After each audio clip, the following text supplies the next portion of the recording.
मंदिरात अनेक विषय समजून घेतले. कोरोना काळात लॉकडाऊनमुळे कित्येक दिवस लोकांनी जीवन मरणाशी झुंज दिली.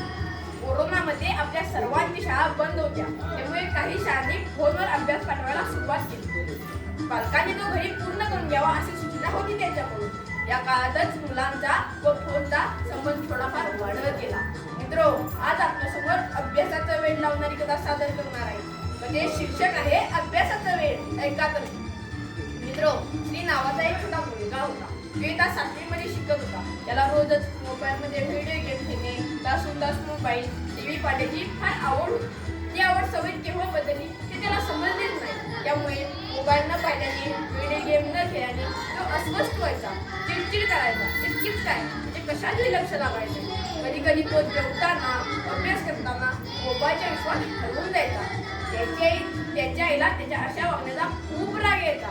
त्याची आई त्याला सांगायची की मोबाईलमुळे डोळ्यांवर, मेंदूवर, पूर्ण शरीरावर त्याचा खूप मोठा विपरीत परिणाम होतो. बाळा, एक माणूस असं दुष्परिणाम सांगून त्याची आई त्याच्या अशा वागण्यापासून परावृत्त करू शकल्या नाही.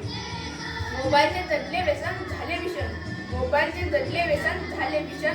रात्रंदिवस हाती मोबाईल, रात्रंदिवस हाती मोबाईल. सोडवा कोणीतरी यातून टाकोकोरती बालक. अशातच शाळेत तिची परीक्षा आली. एरवी वर्गात पहिला येणार असती, परीक्षांना शांत शांत राहू लागला. 2 दिवसातच एका पेपरचे मार्क संपू लागले. तसा त्याचा अबोला, अस्वस्थता अजून वाढली. कारण त्याच्या प्रत्येक विषयाच्या पेपरमध्ये खूप कमी गुण मिळाले होते. त्याची अशी अस्वस्थता पाहून आई विचारली, बाळा, शाळेत तुझे कुणाशी भांडण झाले आहे का? ती कंटाळली सुरात म्हणतो, नाही आई, तसं काय नाही. त्याचा त्रागा पाहून आई पुन्हा विचारते, मग तू दुःखी कायस? आता मात्र स्त्री रडक्या सुरत म्हणतो, आई, मला घंटागणित परीक्षेत खूप कमी गुण मिळाले. माझा अभ्यासही झाला नव्हता. आई मनातील मनात हसते, कारण स्त्रीला अभ्यासाची आवड, सवय, महत्व लक्षात आणून देण्याची खरी हीच वेळ होती. आई स्त्रीला प्रेमाने जवळ घेते व म्हणते, मी तुला सोपी युक्ती सांगते, ज्याने तू दिवसभर फोन बघून सुद्धा अभ्यास न करता परीक्षेत चांगले गुण मिळवू शकतो. स्त्री आश्चर्यचकित होतो, बाळाला उत्सुकतेने विचारतो, ते कसं काही?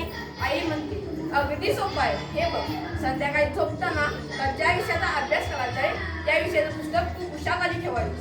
सकाळी उठून पुन्हा ते दप्तरात ठेवायचं. बघ, त्यातील धडे हळूच तुझ्या डोक्यात साठवले. श्री आश्चर्यचकित होतो करा, पण सर्व काही विसरून पुन्हा मोबाईलने विश्वास गर्भ होऊन रात्र होण्याची वाट पाहतो.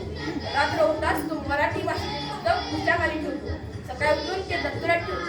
त्यातील धडे, कविता, गोष्टी कसोबरी आपल्या डोक्यात न गेल्याचे त्याला जाणवते. पण तो सलग 7 दिवस आईच्या सांगण्याप्रमाणे करतो.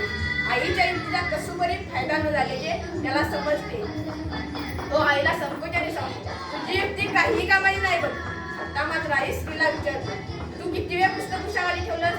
9 ते 10 तास, श्री उत्तर देतो. आणि व्हिडिओ गेम किती वेळ खेळलास? 4 ते 5 तास, श्री उत्तर देतो.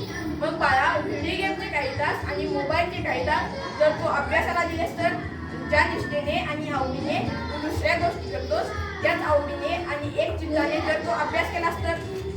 अरे, पुस्तक उशाखाली ठेवून ज्ञान ग्रहण करणं हे काय कम्प्युटर मधल्या फाईल ट्रान्सफर करणं इतकं सोपं नसतं. अभ्यासाचा वेळ असावा लागतो त्यावेळेला. आता मात्र स्त्रीला त्याची चूक कळते. तो समजूतदारपणे व प्रामाणिकपणे अभ्यास करू लागतो. त्याचा अभ्यासाचा वेळ इतकं वाढतं की भर रात्री आईला पुढे झाला आता अभ्यास, वाचन असं सांगावं लागतं. तो ज्ञान आपल्या डोक्यामध्ये मेमरीप्रमाणे साठवत आपल्या यशाची वाट चालू लागतो. तात्पर्य इतकंच की निश्चय केलेला एक क्षणी आपले भविष्य बदलू शकतो.